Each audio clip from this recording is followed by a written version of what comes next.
Good evening. Law enforcement officials and bus drivers in 22 Pennsylvania school districts reported 131 violations in a single day during Operation Safe Stop. Yeah, we're talking about drivers illegally passing school buses. This shows the ongoing risk faced by Pennsylvania students every day.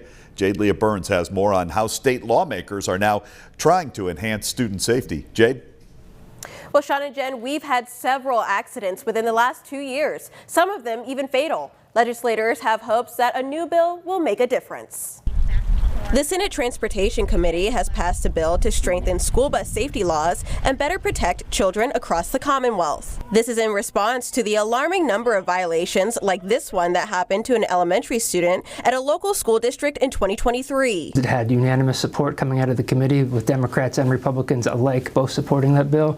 And I think eventually when this bill comes to the Senate for a vote, it will pass. Some of the highlights written include the following. It increases stopping distance for opposing drivers from 10 to 15 feet and creates penalties such as higher fines and mandatory driver education for repeat offenders who fail to stop. The legislation also gives judges the ability to impose fines between $250 and $500 for first-time offenders, opposed to the current flat fine of $250. We get dozens of calls per year, particularly when there are issues or almost issues with students crossing and almost getting hit. It's a community issue, it's a state issue, and we got to do everything we can to protect these kids when they're going to and from school.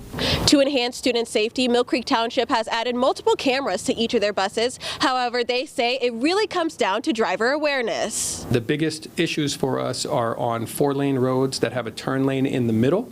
If a bus is in those opposite lanes, you still do have to stop. And we see the 41, 43, and 4500 blocks of West 26th Street, West Ridge Road, are our biggest area where we're having an issue. Murnock says they have seen a general decline in violations, but they are still averaging between 200 and 300 a month. Please be aware. If you see a school bus anywhere, please pay attention to it, and certainly if you see the lights on, be prepared to stop.